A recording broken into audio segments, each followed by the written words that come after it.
Hello everyone, आप सभी का स्वागत है हमारे यूट्यूब चैनल पर। हम लोग यहाँ पे पढ़ रहे हैं बिहार बोर्ड वर्ग 7 अध्याय 4 प्रश्नावली 4.1। उसका हम लोग यहाँ पे देखेंगे प्रश्न संख्या 5, 6 और 7। तो आइए हम लोग देखते हैं प्रश्न संख्या 5। तो प्रश्न संख्या 5 में दिया हुआ है कि निम्न सारणी प्रत्येक खिलाड़ी द्वारा 4 खेलों में अर्जित किए गए अंकों को दर्शाती है। जैसे कि यहाँ पे दिया हुआ खिलाड़ी ए, बी और सी। तो यहाँ पे दिया खेल 1, खेल 2, खेल 3, खेल 4। तो यहाँ पे यहाँ जो खिलाड़ी ए जो है, यहाँ पे पहला खेल में जो है वो 16 अंक प्राप्त किया, दूसरा खेल में 10 अंक, तीसरा में 10 और चौथा में 14। उसी तरह खिलाड़ी बी जो है पहला खेल में 6 अंक प्राप्त किया, दूसरा खेल में 8 अंक प्राप्त किया, तीसरा खेल में 4 अंक प्राप्त किया और चौथा खेल में 0 अंक प्राप्त किया। उसी तरह खिलाड़ी सी जो है पहला खेल में 8 अंक प्राप्त किया, उसके बाद दूसरा खेल में 0 अंक प्राप्त किया, तीसरा खेल में 11 अंक प्राप्त किया, चौथा खेल में जो है 13 अंक प्राप्त किया है। तो हमें बताना है कि इन जो प्रश्नों का उत्तर यहाँ पे देना होगा। जैसा कि पहला जो दिया हुआ है कि सभी खेलों में ए द्वारा अर्जित अंकों का माध्य कितना होगा, यानी जो ए के द्वारा जो खेला गया है तो जो अंक है उनका माध्य क्या होगा। तो आइए हम लोग यहाँ पे सॉल्व करते हैं।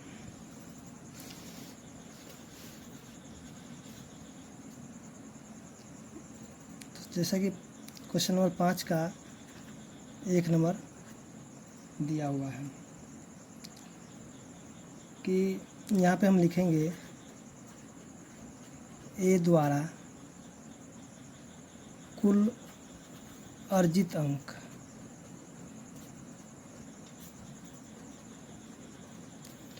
तो ए द्वारा कुल अर्जित अंक कितना है, यहाँ पे दिया हुआ है 16, 10, 10 और 14। तो यहाँ पे हम लिखेंगे 16, 10, 10 और 14।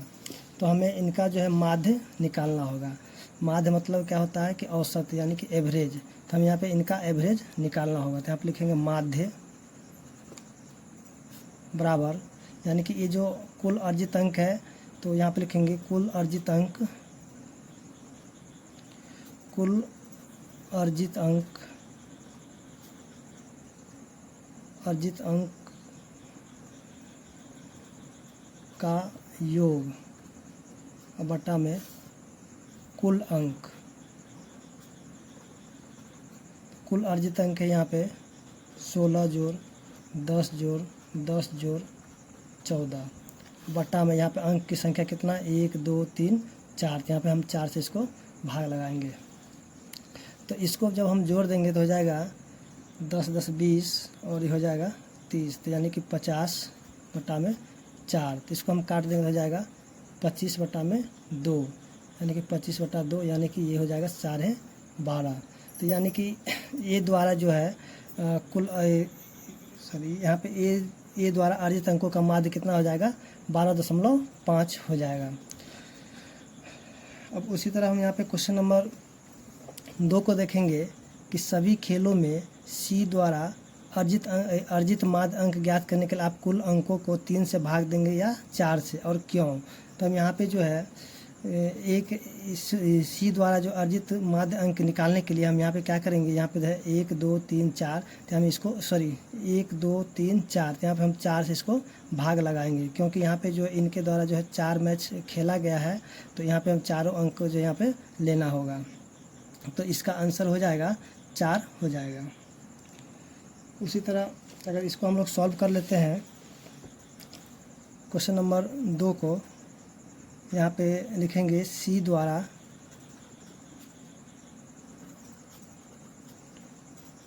कुल अर्जित अंक।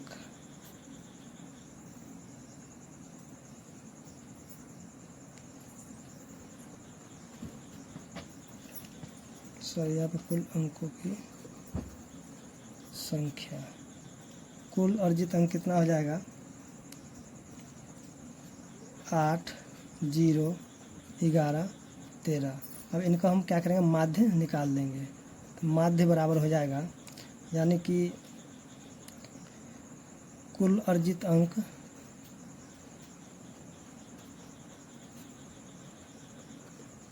बट्टा में हो जाएगा कुल अंकों की संख्या।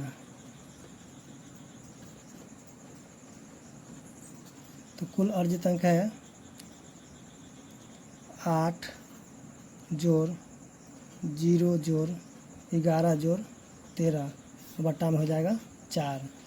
तो यहाँ पे हम इसको जोड़ लेंगे तो हो जाएगा 3 1 4 1 12, यानी कि हो जाएगा ये 32, बट्टा में 4, सब काटेंगे तो हो जाएगा 8, यानी कि इसका आंसर हो जाएगा 8। तो उम्मीद करते हैं क्वेश्चन नंबर 2 आपको समझ में आ गया होगा। अब हम इसका क्वेश्चन नंबर 3 को देखेंगे। तो क्वेश्चन नंबर 3 यहाँ पे दिया हुआ है कि बी ने सभी खेलों में भाग लिया है।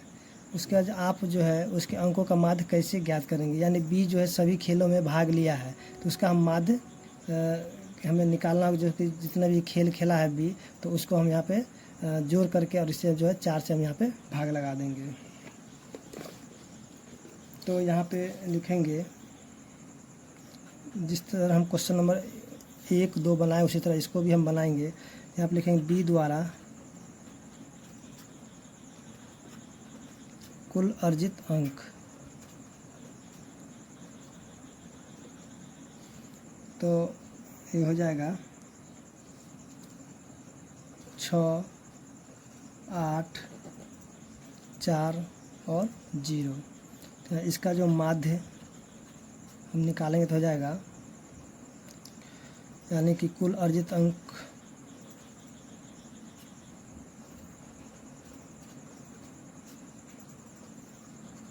अंकों का योग बटा में कुल अंकों की संख्या। तो कुल अर्जित अंक है 6 जोड़ 8 जोड़ 4 जोड़ 0 बटा में 1 2 3 4, यहाँ पर लिखेंगे 4। तो इसको हम भाग लगा दे, सॉरी इसको जोड़ दें तो हो जाएगा 18 बटा में 4, इसको काट दें तो हो जाएगा 9 बटा में 2, यानी कि 9 बटा 2, यानी कि इसका आंसर हो जाएगा 4.5। इस तरह जो क्वेश्चन नंबर 3 मेरा बन चुका है। अब हम क्वेश्चन नंबर 4 को देखेंगे। तो क्वेश्चन नंबर 4 में दिया हुआ है कि किस खिलाड़ी का प्रदर्शन सबसे अच्छा है। तो यहाँ पे हम देखेंगे सबसे अच्छा किस खिलाड़ी का। तो यहाँ पे जो है तो ये जो है 12.5 इनका जो माध्य है, खिलाड़ी ए का जो है माध्य कितना 12.5 है, खिलाड़ी सी का जो माध्य 8 है और खिलाड़ी बी का जो माध्य 4.5 है। तो यहाँ पे सबसे अच्छा खेल खिलाड़ी ए ने खेला। तो यहाँ पे हम बोल सकते हैं क्वेश्चन नंबर 4 में कि खिलाड़ी ए का प्रदर्शन सबसे अच्छा है, सबसे अच्छा है। तो उम्मीद करते हैं कि क्वेश्चन नंबर 5 आपको समझ में आ गया होगा। अब हम यहाँ पे क्वेश्चन नंबर 6 को देखेंगे।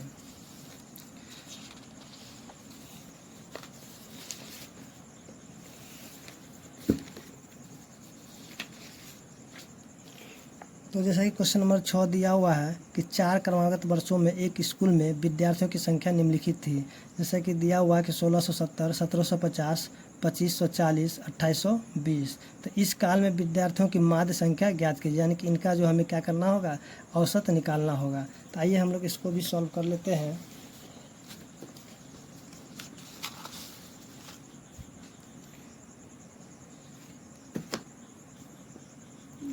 तो यहाँ पे लिखेंगे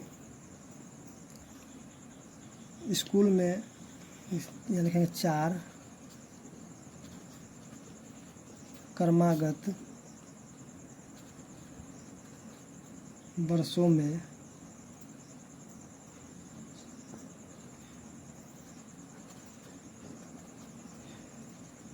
स्कूल में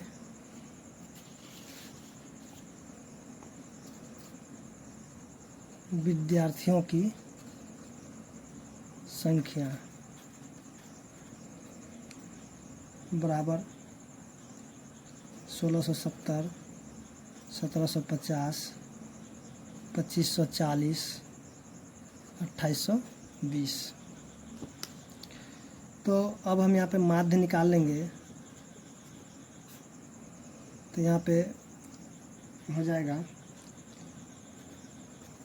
स्कूल में विद्यार्थियों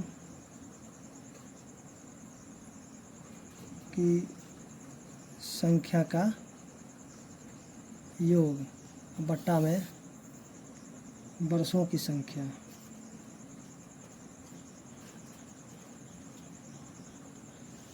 तो ये हो जाएगा 1670, 1750, 2540 प्लस 2820 बटा में हो जाएगा 1 2 3 4, यानी कि 4। अब इसको करेंगे क्या, सबको हम जोड़ लेंगे और जोड़ने का हम 4 से यहाँ पे भाग लगा देंगे। तो यह हो जाएगा 1670, 1750, 2540, 2820। इसको हम जोड़ लेंगे तो हो जाएगा